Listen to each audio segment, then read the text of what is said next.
एक छात्र या छात्रा के समक्ष रोजगार के किस तरह के अवसर उपलब्ध हैं, इस बारे में भी हम चर्चा करेंगे। और इस बारे में विस्तार से जानकारी देने के लिए आज हमारे स्टूडियो में डॉक्टर के सिंह जी हैं। आप सीनियर असिस्टेंट प्रोफेसर हैं, department of social work, Kashi Vidyapeeth Varanasi से। डॉक्टर के सिंह जी नमस्कार, बहुत बहुत स्वागत है हमारे स्टूडियो में, इस कार्यक्रम में। आभार कि आपने मुझे मौका दिया। सबसे पहला सवाल तो यही होगा कि कोई छात्र या छात्रा जो है वो सोशल साइंस का या समाज विज्ञान का अध्ययन क्यों करे? देखिए, इसको समझने के लिए हमको इसकी भूमिका में चलना होगा कि जब हम मनुष्य मूलतः एक जैविक प्राणी के रूप में जन्म लेता है और समाज में सामाजिकरण की प्रक्रिया के अंतर्गत या सामाजिकरण की प्रक्रिया के तहत हम उसको एक सामाजिक मनुष्य के रूप में परिवर्तित करते हैं। और व्यक्ति जो है वो समाज की मूलभूत इकाई होता है, और अगर हम व्यक्ति में ही अगर सुधार नहीं कर पाएंगे तो समाज में सुधार और परिवर्तन करना नेक्स्ट टू इम्पॉसिबल होता है। तो सामाजिक विज्ञान विषय ऐसा विषय है कि हम सभी को पढ़ना चाहिए वृहद स्तर पर भी, और विभिन्न समय की जो अध्ययन संबंधी समितियां रही हैं उन्होंने इसके महत्व को समझते हुए ही आप देखेंगे कि हम प्राइमरी से लेके और एटलीस्ट हाई स्कूल तक सामाजिक विज्ञान कंपल्सरी विषय के रूप में पढ़ाया जाता है, क्योंकि हम मनुष्य होने के साथ ही इम्पोर्टेंट है कि हम एक सामाजिक मनुष्य हों। इसके लिए सामाजिक विज्ञान को पढ़ना आवश्यक है, क्योंकि जब तक हम समाज की रचना, सामाजिक संबंधों की उपयोगिता, उसके महत्व को नहीं समझेंगे, तब तक हम एक अच्छे नागरिक के रूप में स्वयं विकसित नहीं हो पाएंगे, न अपना विकास कर पाएंगे, न राष्ट्र के विकास में, समाज के विकास में अपना योगदान दे पाएंगे। बिल्कुल सही कहा आपने। एक व्यक्ति के सामने जो अध्ययन कर रहा है, जो छात्र है, छात्रा है किसी महाविद्यालय में, विश्वविद्यालय में, सबसे बड़ी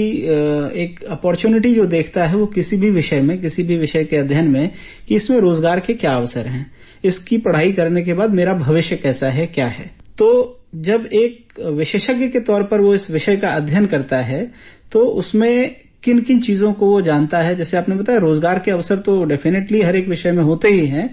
समाज विज्ञान एक ऐसा विज्ञान है जिसमें व्यक्ति अपने बारे में, परिवार के बारे में, समाज के बारे में, राष्ट्र के बारे में सभी चीजों का अध्ययन करता है। तो रोजगार के लिहाज से तो ये विषय महत्वपूर्ण है ही। उसके अतिरिक्त भी आपने जो बताया कि सामाजिक संरचना हमारी किस तरह की होगी, हमारी सोसाइटी किस तरह की होगी, इसमें भी इसका बहुत बड़ा रोल है। तो एक व्यक्ति जब वो ग्रेजुएशन में इस विषय को एक विशेषज्ञता के रूप में लेता है तो उसके सामने किस किस तरह के अवसर होते हैं? सामाजिक विज्ञान को अगर हम थोड़ा ब्रॉडर टर्म में देखें तो रोजगार के संबंध में हम दो चीजें होती, एक तो प्रत्यक्ष रोजगार हमको कैसे मिलता है, दूसरा उस विषय का किसी भी रोजगार में क्या भूमिका होती है। तो अगर हम प्रत्यक्ष रोजगार की बात करें तो हम सिविल सर्विसेज में जा सकते हैं, हमारे जो रिसर्च सेंटर हैं उसमें जा सकते हैं, हम टीचिंग अध्यापन में जा सकते हैं, और वो अध्यापन हाई स्कूल, इंटर, मतलब विश्वविद्यालय, कॉलेजेस और स्कूल तीनों स्तर पर हो सकता है। इसके अतिरिक्त हम जो सुपर इंस्टीट्यूशन जिनको बोलते हैं, जो रिसर्चेस के लिए बनाई जाती हैं, वहां भी सोशल साइंस पे, उनके सामाजिक विज्ञानों के अध्ययन के लिए जा सकते हैं, जिसमें आजकल जो टिस है, Tata institute of social sciences, या जेएनयू में बहुत अच्छी रिसर्चेस होती हैं, या हमारे वाराणसी के निकट ही इलाहाबाद में एक शोध संस्थान है। ऐसे पूरे भारत में बल्कि पूरी दुनिया में सामाजिक विषयों पर शोध करने के लिए विभिन्न विषय हैं जहां वो रोजगार के क्षेत्र में अपनी रोजगार आजीविका के लिए जा सकते हैं। इसके अतिरिक्त जो समाज के, जो सरकार के, चाहे वो राज्य सरकार हो या केंद्र सरकार हो, किसी भी आमतौर पे अगर कोई स्पेशलाइज्ड वैकेंसी नहीं है, उस वैकेंसी में वो किसी भी विषय में स्नातक मांगते हैं, और जो उसकी प्रवेश परीक्षा होती है, जो एंट्रेंस की एंट्री लेवल परीक्षा होती है, उसमें निश्चित तौर पर सामाजिक विज्ञानों से कम, चाहे वो जनरल नॉलेज के रूप में हो या मूलतः सामाजिक विज्ञान विषय के रूप में, कम से कम 20% प्रश्न होते हैं। तो इससे ही इसकी उपयोगिता स्वयं सिद्ध है। दूसरा, हम ये देखेंगे कि कुछ पद ऐसे हैं, राज्य सरकार के भी, केंद्र सरकार के भी, जिसमें सिर्फ सामाजिक विज्ञान के लोग ही अप्लाई कर सकते हैं, जिसमें समाज कार्य, समाज शास्त्र और होम साइंस, जैसे हमारा एक प्रोग्राम है ICDS, integrated child development services, उसमें जो आंगनवाड़ी की पोस्ट होती है कार्यकर्ती की, उनके सुपरविजन के लिए पर्यवेक्षक होती हैं, महिला सुपरवाइजर उनकी, और CTPO, इसके लिए सिर्फ सामाजिक विज्ञानों से स्नातक लोग ही अभ्यर्थी होते हैं। तो ये एक बहुत बड़ी अपॉर्चुनिटी होती है जहां बाकी लोग फिल्टर हो जाते हैं। इसी तरह से देखें तो अप्रत्यक्ष रूप से, जैसा कि मैं कह रहा था कि जब हम सामाजिक विज्ञानों का अध्ययन करते हैं तो हम व्यक्ति के व्यवहारों का विश्लेषण करना जानते हैं, उनका मूल्यांकन करना चाहते हैं और कैसे व्यक्ति को डील करना है ये जानते हैं। तो अगर आप कोई अपना भी रोजगार करते हैं या आप किसी नौकरी में आते हैं तो उसके बाद भी आपको कैसे लोगों को हैंडल करना है, व्यक्तियों के संग कैसा व्यवहार करना है, क्या उसकी अपेक्षाएं हैं, जब आपके पास ये ज्ञान होता है तो आप अपनी नौकरी के पार्ट में भी और यदि आप अपने किसी व्यवसाय में भी अगर कर रहे हैं तो दोनों में ही उस ज्ञान की बड़ी उपयोगिता है। अगर आपके उदाहरण के लिए आपके पास कोई बड़ा शोरूम है, चाहे वो साड़ी का हो या गाड़ियों का हो, और आपके पास एक कस्टमर आता है अपनी ढेर सारी जिज्ञासाएं और आशंकाओं के संग, उसका बिहेवियर बहुत एब्रप्ट होता है और अगर आप ये जानते हैं कि इसकी ये जो एब्रप्ट बिहेवियर है वो उसकी जो आशंकाओं के कारण हो रहा है या उसकी जिज्ञासाएं किसी लेवल पर शांत नहीं हुई हैं, तो आप उसको बहुत आसानी से हैंडल कर लेते हैं। उसको बुलाते हैं, बैठाते हैं, कहते हैं अच्छा पानी पीजिए, बताइए क्या समस्या है, और अल्टीमेटली वो एक पोटेंशियल कस्टमर के रूप में बाहर निकलता है जो आपको कुछ न कुछ दे के जाता है, जिससे आपके व्यवसाय में वृद्धि होती है। इस दृष्टिकोण से भी जो सामाजिक विज्ञान का विषय है बहुत महत्वपूर्ण हो जाता है। अच्छा, जब हम स्पेशलाइजेशन की बात करते हैं तो ग्रेजुएशन में एक विषय के रूप में लेने के पश्चात आगे और क्या क्या स्कोप है, किस तरह से हम इस विषय को पढ़ सकते हैं? दूसरा सवाल ये है कि इसको अगर हम कैटेगराइज करें तो शुरुआत में तो सामाजिक विज्ञान एक शब्द में हम इसको समाहित कर लेते हैं, लेकिन ये बहुत विस्तृत स्वरूप है इसका, तो उस कैटेगरीज को थोड़ा सा हम समझना चाहते हैं। जब हम सोशल साइंसेस की बात करते हैं तो ब्रॉडर उसमें जो psychology, social work, sociology, political science, economics आता है। ये जो मूलभूत विषय हैं, लेकिन कहीं कहीं किसी यूनिवर्सिटी के स्ट्रक्चर में ज्योग्राफी और इतिहास को भी सोशल साइंस के ही अंतर्गत रखते हैं। अब इनको जब हम इनकी उच्च शिक्षा पाना चाहते हैं तो हम स्नातक स्तर के बाद इसी विषय में परास्नातक, जिनको हम पीजी बोलते हैं, उन विषयों में कर सकते हैं। इसके बाद इन विषयों में हम रिसर्च कर सकते हैं और रिसर्च के बाद भी एक पीडीएफ बोलते हैं, पोस्ट डॉक्टोरल फेलोशिप, हम उन विषयों में पोस्ट डॉक्टोरल फेलोशिप भी कर सकते हैं। उच्च शिक्षा के अनेकों अवसर हर विषय के अनुसार जो है उपलब्ध हैं। जी बिल्कुल। अच्छा, जब हम समाज कार्य की बात करते हैं, जब हम सोशल वर्क की बात करते हैं, उस क्षेत्र में जब कोई उच्च शिक्षा हासिल करता है तो उसको उच्च शिक्षा हासिल करने के लिए ऐसे कौन से संस्थान बनारस में या आसपास में या देश में हमारे ऐसे उपलब्ध हैं जहां से वो उनकी उस विषय की या उस पर्टिकुलर जो उसने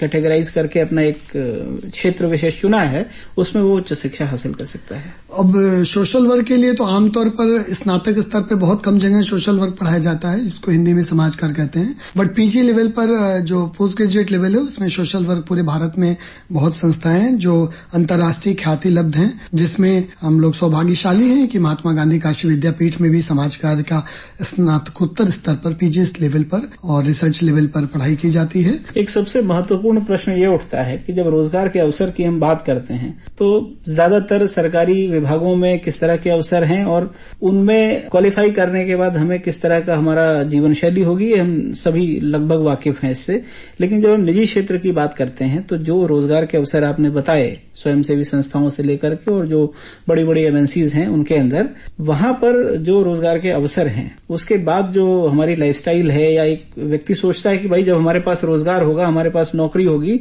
तो हम किस तरह से अपना जीवन यापन करेंगे। क्योंकि समाज कार्य का अध्ययन कर रहा है, सामाजिक विज्ञान का अध्ययन कर रहा है, तो निश्चित तौर पर उसकी कुछ आशाएं, कुछ अपेक्षाएं होती हैं। तो इस विषय के अध्ययन के पश्चात जब वो कहीं किसी रोजगार में एंटर होता है तो उसके पश्चात उसकी जीवन शैली, उसका जो रहन सहन है उसमें किस तरह का बदलाव आ सकता है, किस ऊंचाई तक वो पहुंच सकता है? अगर हम ऊंचाई की बात करें तो ऊंचाई से ही शुरू करते हैं। आप सब लोग डॉक्टर कैलाश सत्यार्थी जी का नाम जानते होंगे और डॉक्टर कैलाश सत्यार्थी जी जो हैं जिन्होंने सामाजिक सेवा में नोबेल पुरस्कार प्राप्त किया। इसके अतिरिक्त ऐसे हजारों नाम हैं जो हमारे आसपास के परिवेश से निकले हैं। तो ये मैं उन ऊंचाइयों की बात कर रहा हूँ जिन ऊंचाइयों तक सामाजिक विज्ञान से अध्ययन करके या समाज कार्य में अध्ययन करके कोई छात्र या छात्रा फील्ड में काम शुरू करते हैं। लेकिन यहाँ एक बात बहुत महत्वपूर्ण है और ये हम सब लोगों को समझ लेनी पड़ेगी कि अगर हम सोचें कि हम प्रवेश करते ही हम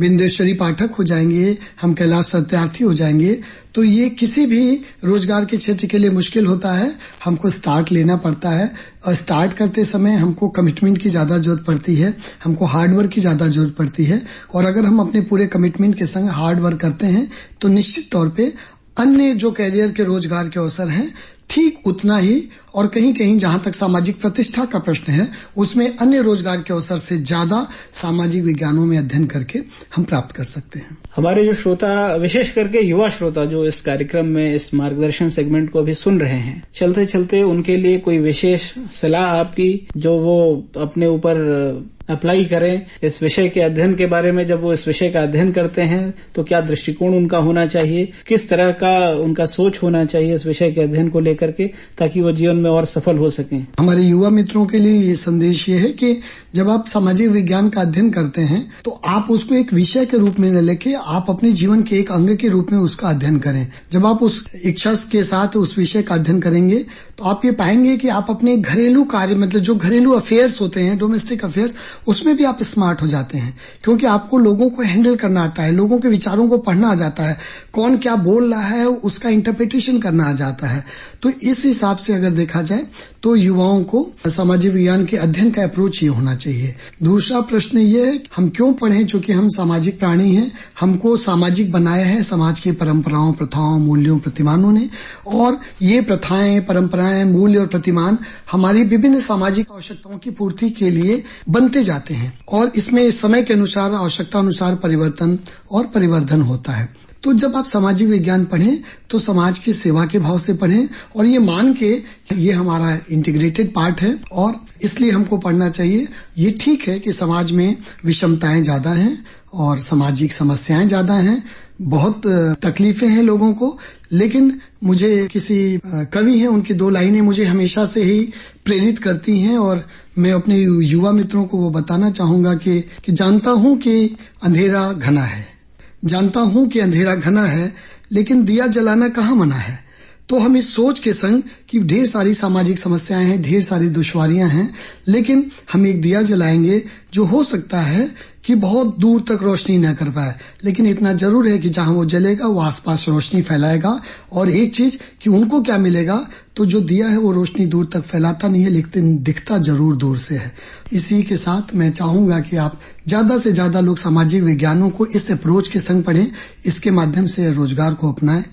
निश्चित तौर पर बहुत अच्छी जानकारी आज आपने हमारे युवा साथियों को दी है। इस कार्यक्रम को सुन करके निश्चित तौर पर वो प्रेरित होंगे, उनकी जो आशंकाएं रही होंगी इस विषय को लेकर के, इसके अध्ययन को लेकर के और रोजगार के अवसरों को लेकर के, आज इस कार्यक्रम के माध्यम से आपने उनको दूर करने का प्रयास किया। डॉक्टर के सिंह जी, आप समय निकाल करके हमारे स्टूडियो में आए, हमारे श्रोताओं को आपने इतनी बेहतरीन जानकारी दी, आपको बहुत बहुत धन्यवाद। धन्यवाद।